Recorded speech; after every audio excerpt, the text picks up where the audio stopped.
go, go, go, go, go, go, go, go, go, go, go, go, go, yo.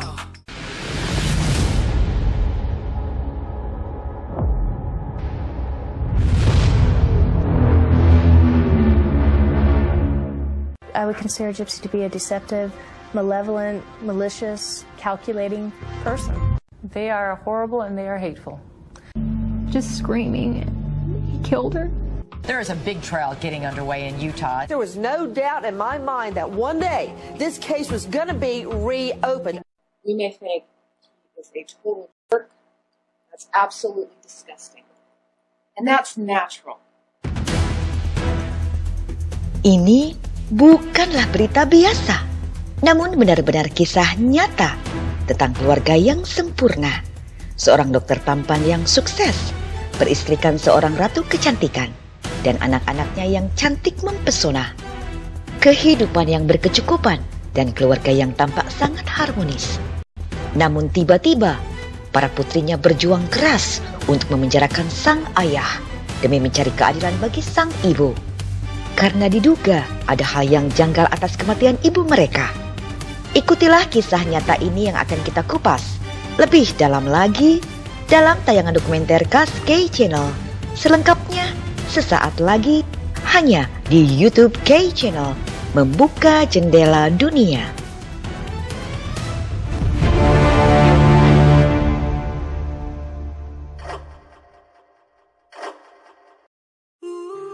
Michelle McNeil, sang ratu kecantikan, istri dari seorang dokter yang sukses, tiba-tiba ditemukan di bak mandi dalam keadaan tak bernyawa ketika ia sedang menjalani perawatan pasca operasi plastik wajahnya beberapa hari sebelumnya.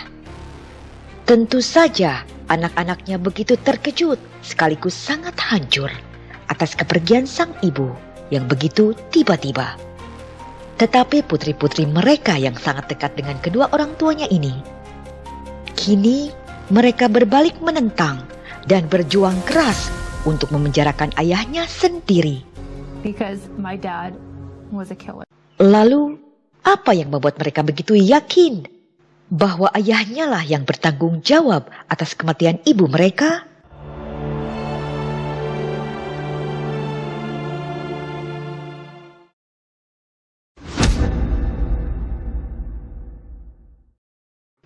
Pada siang itu, operator 911 menerima panggilan telepon dari Pleasant Grove, Utah, yang melaporkan bahwa seorang wanita bernama Michelle McNeil ditemukan di bak mandi dalam keadaan pingsan. Penelpon tersebut adalah Dr. Martin McNeil. Ia adalah suami Michelle McNeil. Michelle ditemukan oleh putri angkatnya yang berusia 6 tahun, Ada. Kemudian dalam keadaan panik dan histeris, Martin segera menghubungi 911 untuk meminta pertolongan dan mengirimkan ambulan. Namun selama percakapan, Martin menutup teleponnya 3 kali sebelum mereka selesai membicarakan rincian kejadian dan alamat rumahnya. Hingga akhirnya petugas operator tahu kemana harus mengirimkan ambulan. Sambil menunggu ambulan tiba, putrinya yang masih kecil, Ada, diminta Martin untuk pergi ke rumah tetangganya agar ada orang dewasa yang membantunya mengangkat Michelle keluar dari bak mandi, karena dia tidak bisa melakukannya sendiri. Ketika tetangganya datang, mereka berhasil mengangkat Michelle, lalu Martin segera melakukan CPR. And then he would suddenly have an outburst of yelling, why, all for a stupid surgery. Beberapa lama kemudian, petugas ambulan datang dan segera melakukan CPR. Ketika petugas medis melakukan CPR, saat itulah air mulai keluar dari mulut Michelle. Sebenarnya Martin telah melakukan CPR, tetapi ia tidak berhasil mengeluarkan air dari mulut Michelle. Padahal ia adalah seorang dokter yang tentunya tahu bagaimana melakukan CPR dengan benar. Kemudian Michelle dilarikan ke rumah sakit, namun nyawanya tidak dapat tertolong. Keesokan harinya, otopsi dilakukan. Ditemukan bahwa dia mengalami pembesaran jantung karena tekanan darah tinggi yang dideritanya selama bertahun-tahun. Beberapa obat yang dicampur dengan kondisinya menyebabkan aritmia yang bisa berakibat fatal. Namun yang mengherankan, Michelle diresepkan beberapa obat berbeda setelah operasi.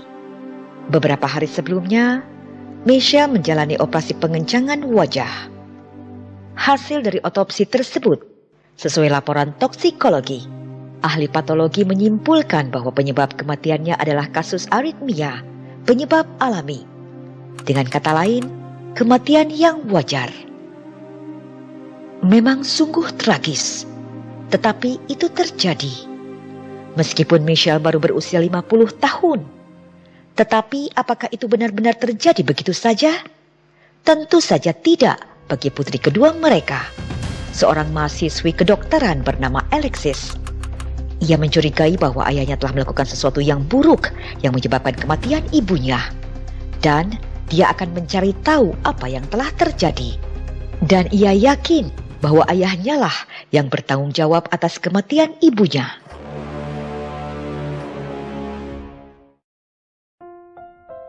Keluarga McNeil tampak seperti keluarga yang sempurna. Sang ibu adalah mantan ratu kecantikan dan sang ayah adalah seorang dokter yang sukses. Ia tidak hanya membantu menyembuhkan pasiennya, ia juga mengajar sekolah minggu di gereja setempat dan berbesar hati untuk mengadopsi 3 anak yatim piatu dari Ukraina, Elle, Giselle, dan Sabrina. Dan juga ada Ada. Ada sebenarnya putri Vanessa yang kemudian diadopsi menjadi anak mereka. Martin dan Michelle juga memiliki anak biologis mereka sendiri, yakni Rachel, Alexis, Vanessa, dan Damien. Martin McNeil bekerja sebagai Direktur Medis Utah State Development Center di American Fork, Utah. Ia juga pernah menjabat sebagai uskup dan mendapatkan gelar sarjana hukum, meskipun ia tidak berpraktik hukum. Dengan sederet gelar dan kesuksesan karirnya, Martin kemudian dikenal sebagai orang yang sangat arogan. Ia menganggap siapapun yang tidak memiliki tingkat pendidikan yang sama dengannya dianggap sangat rendah dan memperlakukan mereka dengan sangat buruk.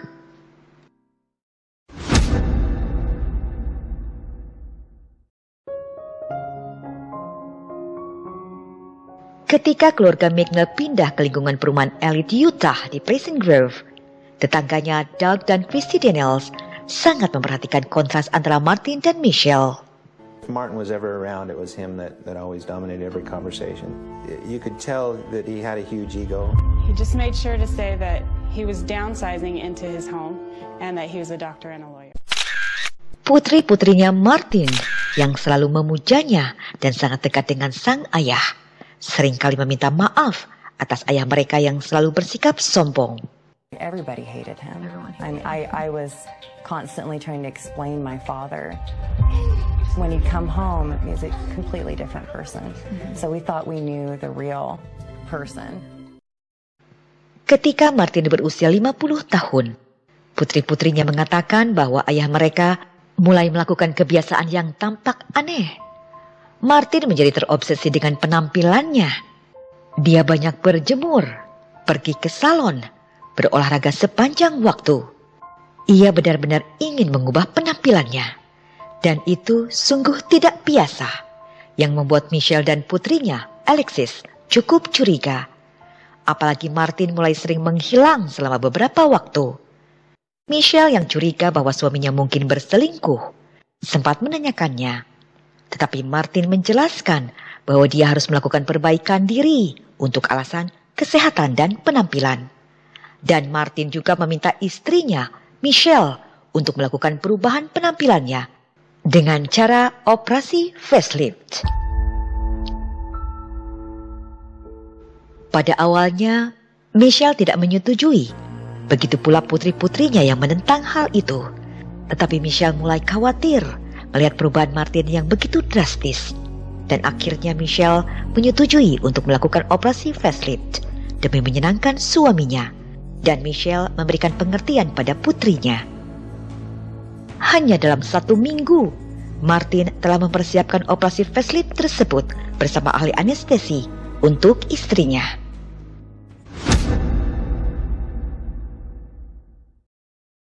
Dua minggu Setelah Martin menyarankan Michelle untuk dioperasi, akhirnya tiba waktunya Michelle McNeil melakukan operasi pengencangan wajah total. Dan operasinya pun berjalan dengan lancar. Lantas Martin kembali membawa Michelle untuk melakukan perawatan pasca operasi di rumah mereka. Alexis, putri mereka yang tengah belajar kedokteran di Nevada, akhirnya terbang kembali ke rumahnya di Utah untuk merawat sang ibu. Namun kedatangan Alexis ke rumah untuk merawat ibunya tidak membuat sang ayah lega. Martin justru meminta Alexis untuk istirahat dan tidak usah menemani ibunya. Namun Alexis bersikeras untuk mendampingi ibunya dan akan mengurus semua obat-obatan ibunya. Tetapi Alexis mulai merasa aneh tentang obat-obatan yang diberikan untuk ibunya. Karena ia tahu bahwa ibunya sangat sensitif terhadap obat-obatan. Dan ia melihat obat-obatan yang berbeda dengan dosis yang berbeda. Namun Martin bersikeras menjelaskan bahwa kombinasi obat penghilang rasa sakit dan obat penenang yang kuat tidak selalu diminum untuk pulih dari prosedur semacam ini. Dan dokter bedah setuju. Dan ia tahu bahwa Martin juga seorang dokter. Jadi, dokter bedah menganggap Martin tahu apa yang sebaiknya dilakukan untuk proses pemulihan istrinya. Keesokan paginya, Alexis melihat ayahnya memberikan obat bius yang sangat banyak. Hingga sang ibu tak sadarkan diri selama 24 jam. Dan kembali tersadar keesokan harinya. Dan di saat Michelle tersadar, ia mengatakan pada putrinya Alexis bahwa ayahnya memberinya terlalu banyak obat hingga ia hampir muntah. Kemudian Alexis segera menanyakan pada ayahnya. And she said, Alexis, you know, your dad, he just kept giving me medicines. And I went right to my dad. And he goes, I don't know, I must have done something wrong. Alexis menghabiskan 4 malam merawat ibunya dan memantau pengobatannya hingga Michelle tampak merasa lebih baik. Tetapi suatu pagi, ketika Alexis sedang mencuci rambut ibunya, Michelle mengatakan sesuatu yang mengejutkan putrinya.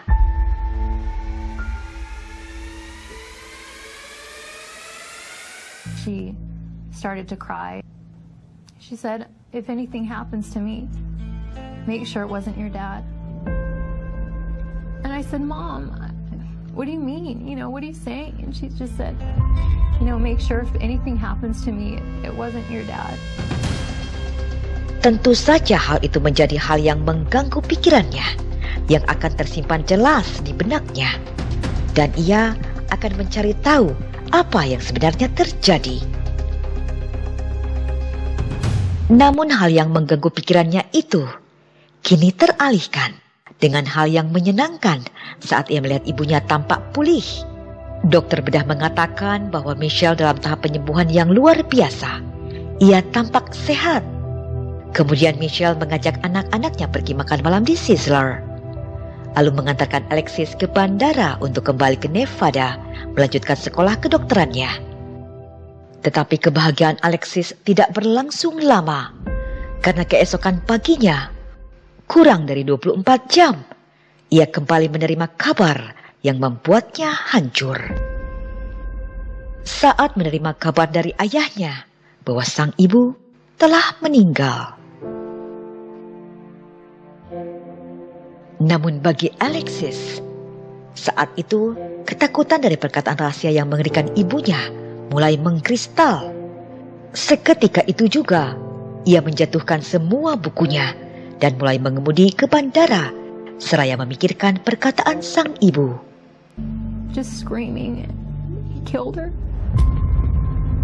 That was my first instinct. He killed her.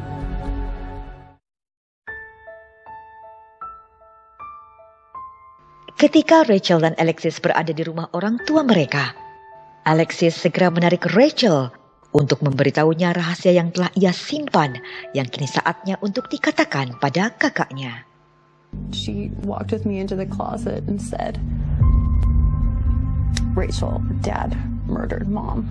I know he did. I said, what are you talking about? I thought Alexis might have just been overly emotional or... just devastated. Selama beberapa lama, Rachel juga mulai berpikir akan cerita ayahnya tentang apa yang terjadi, yang sepertinya tidak masuk akal. Dalam benaknya, ia bertanya, mengapa sang ayah yang merupakan seorang dokter yang berpengalaman ini terus-menerus menutup telepon dari operator 911, seolah sedang mengulur-ngulur waktu. Dan mengapa sang ayah yang merupakan pria bugar yang tampak sangat sehat membutuhkan bantuan pria lain untuk mengangkat istrinya yang tergeletak tak sadarkan diri di dalam bak mandi, dan itu tampak sangat aneh bagi Rachel.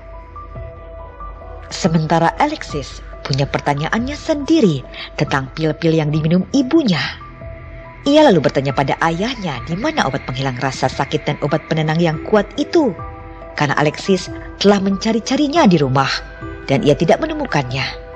Lalu sang ayah memberitahunya bahwa obat-obat itu telah dibuangnya ke dalam kloset dengan alasan itu membuatnya sedih karena mengingat Michelle. Hal itu justru memperkuat kecurigaan dua kakak beradik ini, Rachel dan Alexis. Dan kini Alexis kembali mengingat tentang sesuatu yang lain yang terjadi beberapa minggu sebelum ibunya meninggal. Ketika suatu waktu ayahnya mulai menghilang dalam beberapa waktu yang lama, lalu sang ibu meminta Alexis untuk melakukan penyelidikan tengah malam. Dan malam itu ketika ayahnya sedang tidur, Alexis membuka komputer online, lalu mencetak semua catatan telepon ayahnya. Dan dari catatan tersebut, ia menemukan nomor telepon yang sangat sering dihubungi ayahnya setiap hari, siang dan malam. Dengan penuh rasa penasaran, Alexis kemudian kembali melakukan pencarian online, hingga akhirnya ia menemukan pemilik nomor telepon tersebut. And it popped out the name of the person. And it was? Gypsy Jillian Willis. And I was like, who's this? I mean, we thought it was maybe some like stripper or something. Who's named Gypsy? Lalu, siapakah Gypsy? Inilah Gypsy Jillian Willis, seorang mahasiswi keperawatan berusia 30 tahun. Gypsy dan Martin berkenalan di ruang obrolan internet. Dari sanalah mereka berdua mulai intens berkomunikasi. There was just instant chemistry. He was tall, he was handsome, he was very well spoken. Dan ternyata saat perkenalan mereka, Gypsy telah mengetahui bahwa Martin telah menikah dan ayah dari 8 anak. Tetapi itu tidak membuat Gypsy khawatir. I wasn't looking for a serious relationship, and he told me that he had a perfect life, that he had a perfect wife. Iya, istri yang sempurna, namun dengan kematian yang mencurigakan. 3 hari setelah Michelle ditemukan tewas, keluarganya yang sangat berduka menghadiri pemakamannya. Dan di saat itu pula, Gypsy, wanita yang berselingkuh dengan Martin, muncul di pemakaman Michelle. Lalu, apa yang membuatnya menghadiri pemakaman Michelle? Dan siapa yang mengundangnya? No one invited me. I had felt sorry that I had been involved with Martin inappropriately. Tapi, benarkah Gypsy merasa menyesal karena telah berhubungan tak pantas dengan suami orang? Apakah dengan cara menghadiri pemakaman istrinya merupakan suatu bentuk rasa penyesalan dan kesedihan? Gypsy mengaku bahwa kehadirannya tidak akan dikenali oleh siapapun kecuali Martin. Dan itu menunjukkan rasa sedihnya pada sang kekasih, Martin, yang tengah menghadapi masa sulit atas kepergian istrinya. Dan agar Martin tidak larut dalam kesedihannya, di pemakaman Michelle, Gypsy mengirimkan pesan teks dan mengirimkan 2 foto dirinya tanpa busana yang menggoda pada Martin.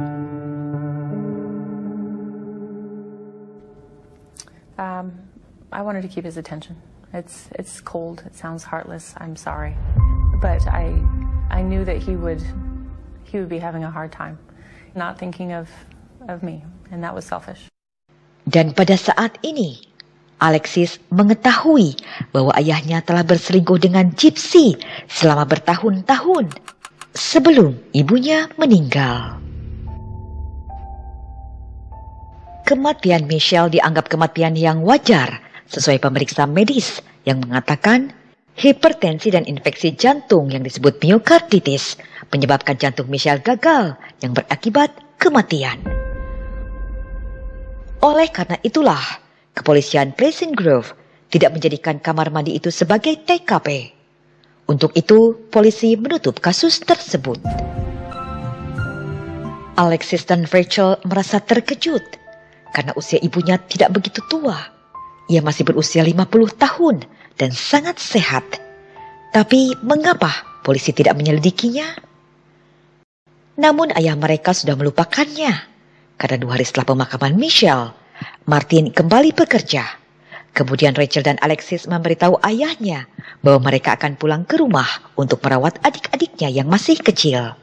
Namun lagi-lagi, Rachel dan Alexis mendapati kejutan lainnya dari sang ayah. And he said, "Oh, I found the perfect nanny." And I said, "What's her name?" And he said, "Oh, I think it's Jillian." I said, "Dad, Gypsy Jillian Willis." I said, "I know that woman. I know Mom was worried you were having an affair with her and you were not to bring her in the home." Martin tidak menanggapi perkataan Alexis. Ia tidak gentar untuk mengumumkan pada keluarganya tentang pengasuh yang akan tinggal bersama mereka. There is going to be an interview for a nanny, and there was only one candidate, and that was Gypsy. Martin told me that he needed help with his younger children. Dan kurang dari sebulan setelah kematian Michelle, Martin membawa Gypsy untuk tinggal di rumahnya. Tetapi, apakah sebagai pengasuh atau sebagai kekasih? I moved in to help with the kids. When we had opportunity, I still slept with him. Putri-putri Martin tidak menyukai kehadiran Gypsy di rumah mereka. Karena Gypsy sama sekali tidak melakukan hal-hal yang seharusnya dilakukan seorang pengasuh anak, terutama perilakunya. She walked into the house like she owned the place. And then when I questioned my dad and said, "What's going on?" he said, "Oh, she's a guest in our home, and how dare you question me?" He said, "If you fight me, I'm going to get you thrown out of medical school." And he started threatening me, "I'm going to take you down." I was told that I needed to leave the home because I wasn't nice to Gypsy. He wanted to make it known that it was either Gypsy or his children, and he chose the nanny. Yeah. The nanny. 3 bulan setelah Gypsy tinggal di rumah keluarga McNeil, Gypsy membawa Martin ke Wyoming untuk bertemu orang tua Gypsy kedua kalinya. Sebelumnya Martin dan Gypsy sempat menemui orang tua Gypsy sebelum Michelle meninggal. He said, "I never loved Michelle, but I loved Gypsy." And I said, "But you had a family with Michelle." He says, "Actually, I loved her as a friend, I loved her as a sister, but I never loved her like I loved Gypsy." Dan dalam pertemuannya kali ini, Martin melamar Gypsy di depan keluarganya, termasuk di depan kakak perempuannya, Julie, yang juga ada di sana. He gave this grand speech about how he loved her and how he loved her from the moment he saw her, and he knelt and proposed to her and Gypsy cried. It was very fairy tale.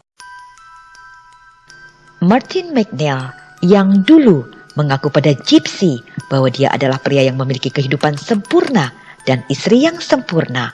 Lalu 3 bulan setelah kematian istrinya, ia melamar Gypsy untuk menikah dengannya. Itu bukanlah hal yang mengejutkan bagi Gypsy. Ia mengatakan itu adalah hal yang wajar. I realized that it looks pretty cold on the outside. It just, like I said, it seemed very natural. It seemed like a natural progression. I believe he loved his wife. He did sincerely mourn Michelle, but she was gone. And I didn't suspect anything unusual. Namun kakak perempuannya mengatakan hal lain tentang Gypsy. I would consider Gypsy to be a deceptive, malevolent, malicious, calculating person. Julie mengatakan Gypsy sering berseteru dengan anggota keluarga lainnya selama bertahun-tahun. Tidak hanya dengan dirinya saja. Bahkan Gypsy pernah berkelahi dengan ibunya yang telah melahirkan dan merawatnya, hanya karena kepemilikan anjing. She lunged forward and she bit me on my upper left bicep. A bad bite. You could count every single tooth mark. Dengan peringkat Gypsy yang kasar dan jahat, Keluarganya berpikir bahwa Gypsy mampu mengakhiri hidup seseorang, mungkin dengan bekerja sama dengan Martin, merencanakan sesuatu yang jahat seperti untuk menghilangkan nyawa Michelle. If she sees something she wants, she will rationalize it to herself to the point where she will get that. And it doesn't matter who stands in her way. In a bad way, they were perfect for each other. Together, I believe that they are perfectly capable of killing Michelle.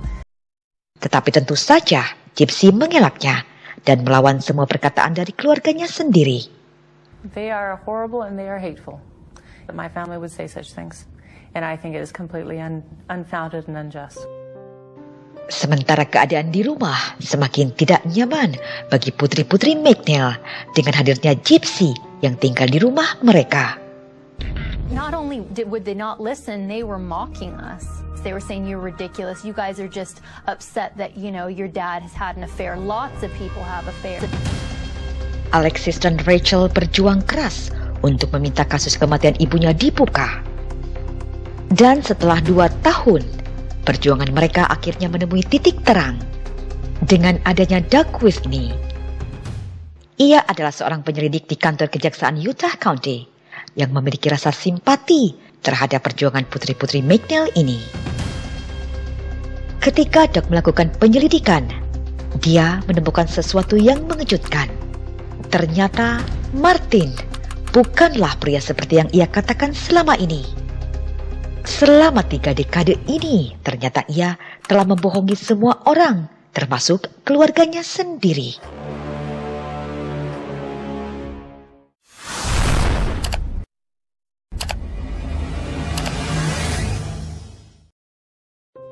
Martin McNeil lahir pada 2 Februari 1956, 1 tahun lebih tua dari istrinya, Michelle. Martin tumbuh di Camden, New Jersey, dengan 5 saudara kandung. Ia lahir di keluarga miskin dan orang tuanya sering bertengkar. Dan pertengkaran itu lebih parah lagi ketika kedua orang tuanya mabuk berat.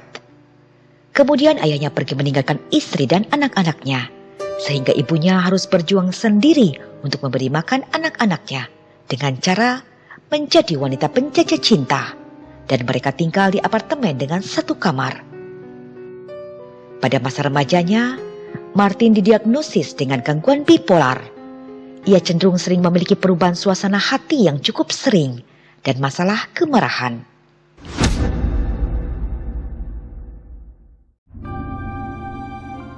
Pada usia 17 tahun, Martin bergabung dengan tentara.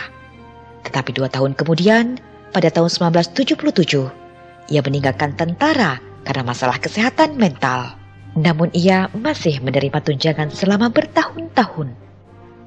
Kemudian ia pergi ke California dan memalsukan cek di sana. Dan tentu saja, ia didakwa dengan pemalsuan, pencurian, dan penipuan. Di tengah-tengah kasus ini, ia lalu bertemu dengan Michelle.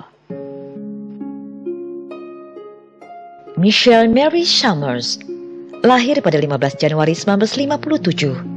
Ia tumbuh dalam keluarga yang berkecukupan dan religius di Concord, California. Dia adalah gadis yang cerdas. Ia siswa dengan nilai A, anggota aktif gereja. Ia pemain biola, pemandu sorak, siswa pertukaran di Swiss, seorang model dan ratu kecantikan, Ratu Homecoming dan Miss Concord pada tahun 1976. Kemudian Michelle bertemu dengan Martin McNeil di sebuah kegiatan untuk kaum muda.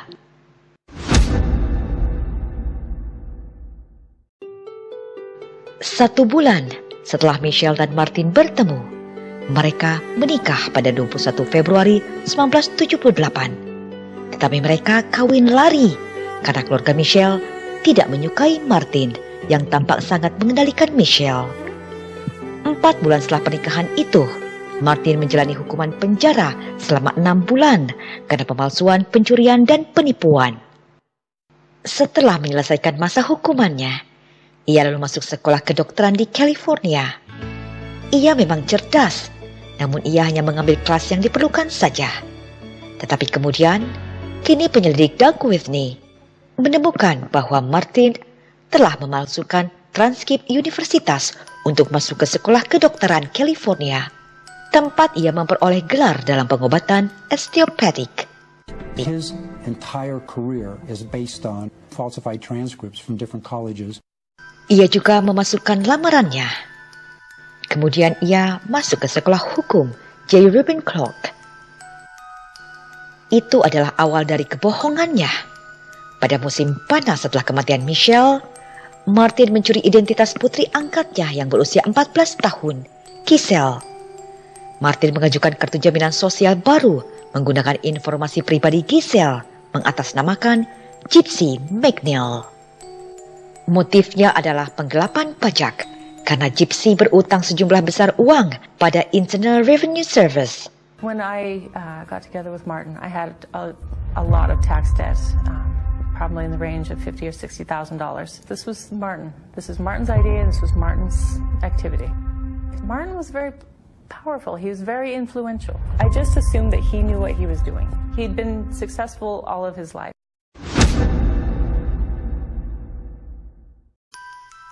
Nomor kartu jaminan sosial palsu yang baru itu hanyalah permulaan.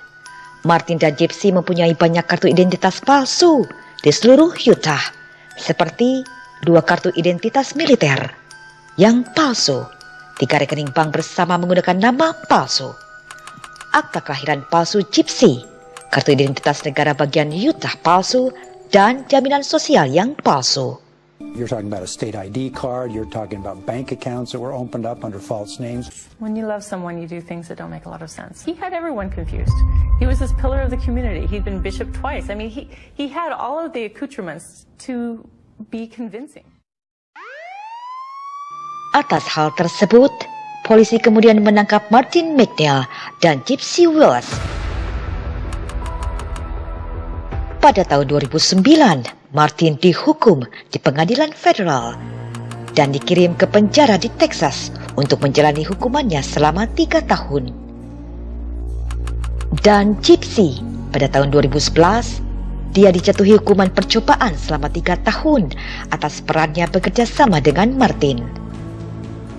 Sementara mereka berdua telah berada di balik jeruji besi, kini para penyelidik bekerja keras untuk mengkaitkan kematian Michelle dengan Martin. Penyelidik mulai berpikir, mungkinkah hubungan Martin dengan Gypsy menjadi motif pembunuhan? I will simply say that I believe that Mark McNeil is a sociopath.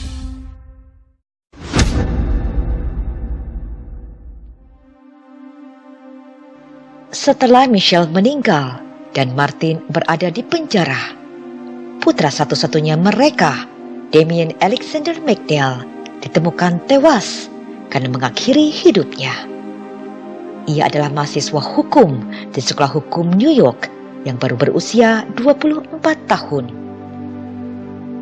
Sebelum kematian Damien, kantor kejaksaan Utah County mengirimkan surat ke Sekolah Hukum New York yang menyatakan bahwa para penyelidik di kantor kejaksaan Utah County menganggap Damien sebagai individu yang sangat berbahaya, yang memiliki dorongan untuk membunuh, dan ia begitu menikmatinya.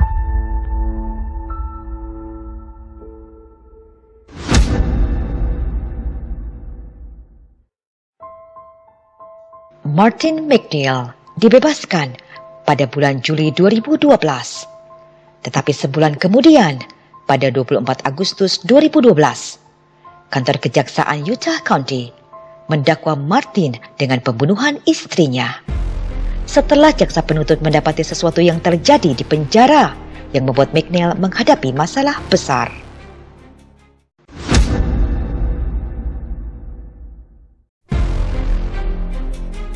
Lima setengah tahun setelah Michelle meninggal, Martin McNeil kembali duduk di hadapan hakim. Kasus ini dikenal sebagai kasus pembunuhan di Bag Mandi yang menggemparkan negara. Selama berminggu-minggu, semua berita media lokal dan nasional ramai memberitakannya. There is a big trial getting underway in Utah. There was no doubt in my mind that one day this case was going to be reopened. Martin McNeil duduk di ruang sidang. Ia didakwa atas pembunuhan berencana terhadap istrinya, ibu dari 8 anak-anak mereka. Dan ironisnya, penuduh utamanya adalah putri-putrinya yang sudah dewasa, yang yakin bahwa ayahnya adalah orang yang bertanggung jawab atas kematian ibu mereka. Do you recognize this man sitting right there? Yes. Who is he? It's my father. Growing up, my father is my best friend. My mom was just wonderful. My mom was my best friend. Who is Martin McNeil? It was my dad. Okay. Is he in the court today? Mm-hmm. Ever since the day my mom died, I was concerned that my father killed her. And I've been fighting to get justice for this case ever since then. What happened, because she was very sedated and over-medicated when I went in that morning. And she said, Lexi, I don't know why, but your dad kept giving me medication. He kept giving me things, telling me to swallow. And she said I even started to throw up. But then he started giving me more medication and kept giving me medication. She was upset. Dalam persidangan, dokter bedah kosmetik Michelle, Dr. Scott Thompson, turut dihadirkan sebagai saksi. Ia mengaku bahwa biasanya ia tidak meresepkan begitu banyak obat. Tetapi Martin McNeil adalah seorang rekan dokter dan Martin yang memintanya. Dan Martin meyakinkannya bahwa Michelle tidak akan meminum banyak obat. Eileen Hain, pacar Damien, putra Martin McNeil, turut bersaksi bahwa ia diminta Martin untuk membuang obat-obat Michelle. Asked you to flush the pills down the toilet? Yes. Did that request seem strange to you? At the time, it did seem strange, yes. There's something you can give someone that's natural, that's there after they have a heart attack, so that it's not detectable after they have a heart attack.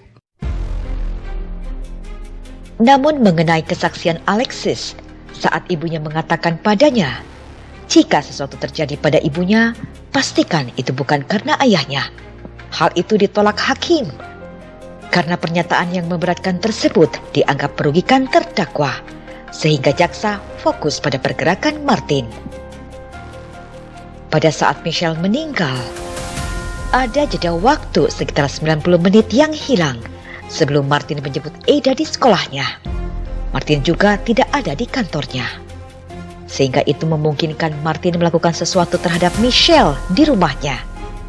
Jaksa juga membawa replika bak mandi tempat Michelle ditemukan tewas di bak mandi. Dari kesimpulan jaksa yang menyatakan bahwa Martin merekayasa seolah-olah Michelle hendak mandi, lalu terpeleset jatuh dan tenggelam dalam bak mandi yang penuh air itu, kini mulai beralih ke Gypsy. This case starts a year and a half before April 11th of 2007, when the defendant met this person, Gypsy Willis. He chose Gypsy. He chose Gypsy over Michelle. Dan kini para juri mendengar sendiri kesaksian putri-putrinya tentang kebohongan Martin McNeil tentang Gypsy Willis. My dad called me on the phone and said, Alexis, I found the perfect nanny. I said, well, Dad, what's her name? And I said, Dad, Gypsy Jillian Willis. I know that woman. I know Mom was worried you were having an affair with her, and you're not to bring her into this home. She didn't do anything that I'd seen related to the children. And what did you see her doing? My dad was cooking. She was sitting there staring at my dad, things like that. I mean, the children were taking care of themselves. I remember her going up into my dad's room at night and then have the door closed, and I just remember staying up at night thinking, what in the world? I mean, I thought she was our nanny. Why is she up in Dad's room? Making jokes about being single and just laughing, and it made me sick. I left. Kesaksian putri-putrinya mungkin menghancurkan Martin, tetapi yang mungkin menentukan nasibnya adalah kesaksian seorang narapidana yang mereka sebut sebagai narapidana nomor 3. Ia adalah narapidana satu penjara yang sama dengan Martin McNeil saat Martin dipenjara karena kasus pemalsuan identitas.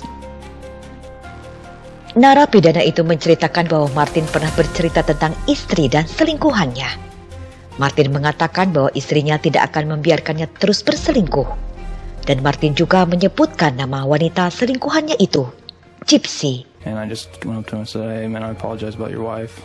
And he goes, I'm glad the is dead."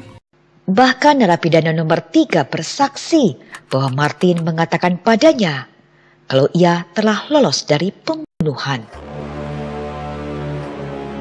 Tetapi pengacara pembela menegaskan argumen bahwa tidak ada bukti yang menunjukkan bahwa Michelle adalah korban pembunuhan. Pengacara pembela tetap berpegang teguh pada laporan otopsi asli yang menyatakan alasan kematian alami. In the face of the facts of the case, the prosecution has continued to cling to its faulty belief despite evidence in the case, including the medical evidence in this case, which shows that Michelle McNeil died of natural causes. The prosecution's perception is not supported by proof beyond a reasonable doubt.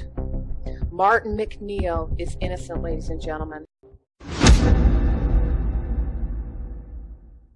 This case is a puzzle with many pieces. Martin has made poor choices in his life. You've heard that he's had affairs during his marriage. You've heard that he was having an affair with someone named Gypsy Willis at the time he was married to Michelle. And that shortly after his wife passed away, he moved Gypsy Willis into the family home. And what are our reactions when we hear that, ladies and gentlemen? We may think he is a jerk. That's absolutely disgusting. And that's natural. But it's very critical that during this trial you set aside your emotion and you evaluate this case based upon the facts of the case rather than emotion.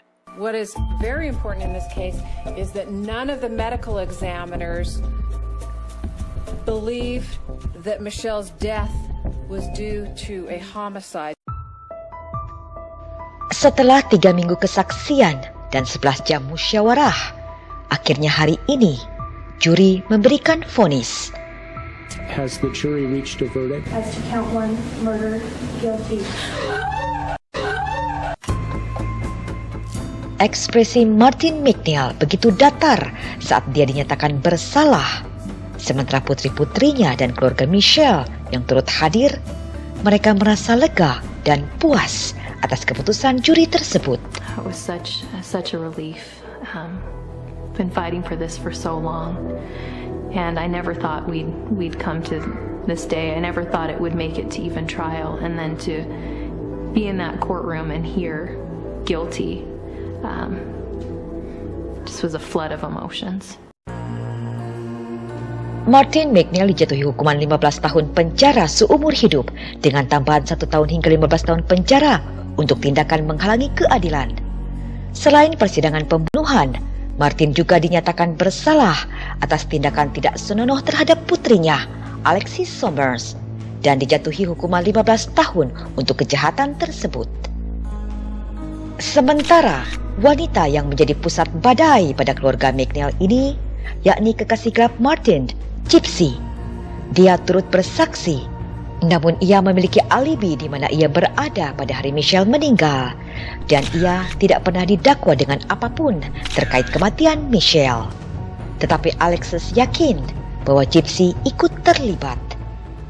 I do believe that Gypsy was involved with my mother's death. She was the motive, and I know she knows more than she portrayed in court.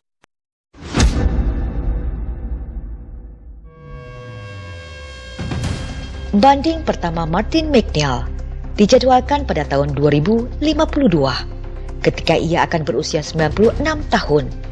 Tetapi tampaknya Martin tidak bisa menunggu selama itu.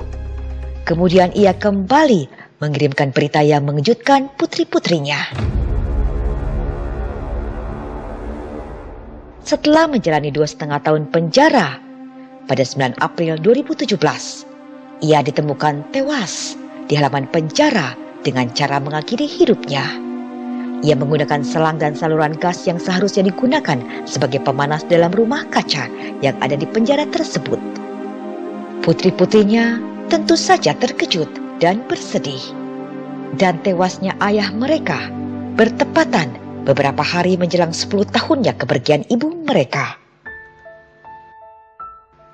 Rachel, Vanessa, dan Alexis datang untuk melihat jasad ayah mereka di rumah duka sebelum dimakamkan. Mereka semua telah memaafkan atas apa yang telah diperbuat ayahnya. Kemudian Alexis mengadopsi adik kecilnya dan membesarkan adik-adiknya. Kini Eda telah lulus SMA, adiknya Elle telah menikah dan mempunyai anak. Sementara Rachel kembali menuntut ilmu untuk mendapatkan sertifikat pekerja sosial klinis agar ia bisa membantu banyak orang dengan terapi. Dan Alexis, ia kini telah menjadi seorang dokter, sebagai Dr. Alexis Somers.